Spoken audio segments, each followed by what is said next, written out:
Guys, good morning. So ban ako ang akong wife. So mag surprise mi sa among kinamang uran nga anak. So si Sam Andrew. So di pwede nga walay cake.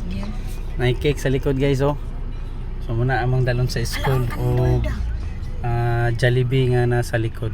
So mo lang na guys. So atong tanawon sa reaction sa bata. Okay. Abot na gid mi guys. So nag-prepare na mi para sa nang gawas ng mga estudyante guys oh. So nanami karon sa parking lot mo sa school. So sakto-sakto gid igod mag alas 12. Lilio na to guys oh. Ay, chicken joy.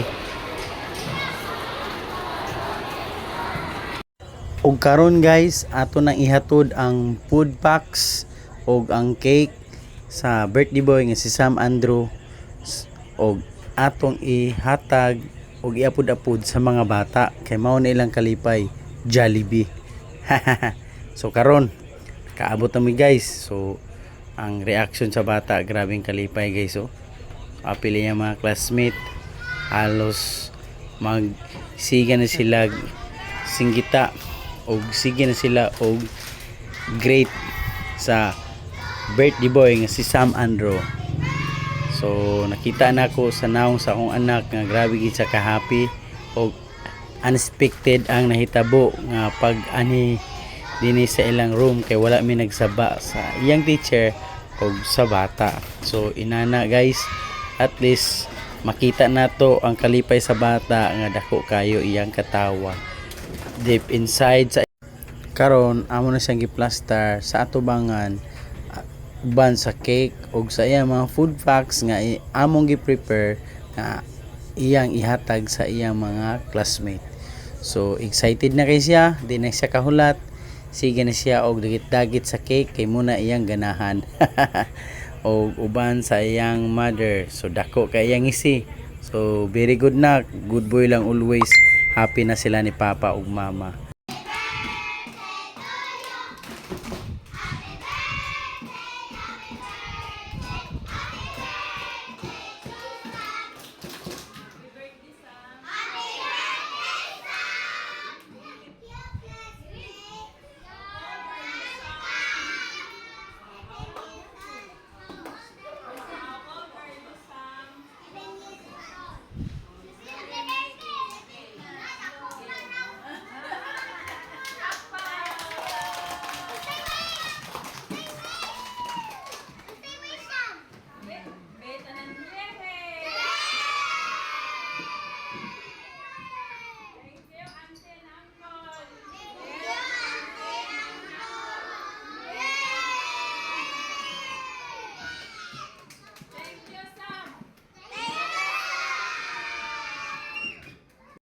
Ug karon excited na pud mi nga mag-serve sa mga bata nga makita namo ang ilang mga ngisi ug ang ilang kalipay nga nag-support sa ilang classmate nga si Sam Andrew nga grabe nga kalipay. So kami pud grabe po namong kalipay ug thank you for sa iyang teacher nga always pud nga ga-support sa mga bata. So thank you teacher. So dili pud pwede nga walay mga picture. So ana lang guys. So ang makita lang nimo ang imong anak nga dako kayo og ngisi og kalipay uban sa mga classmate, okay na ang tanan. Thank you for watching. Bye bye.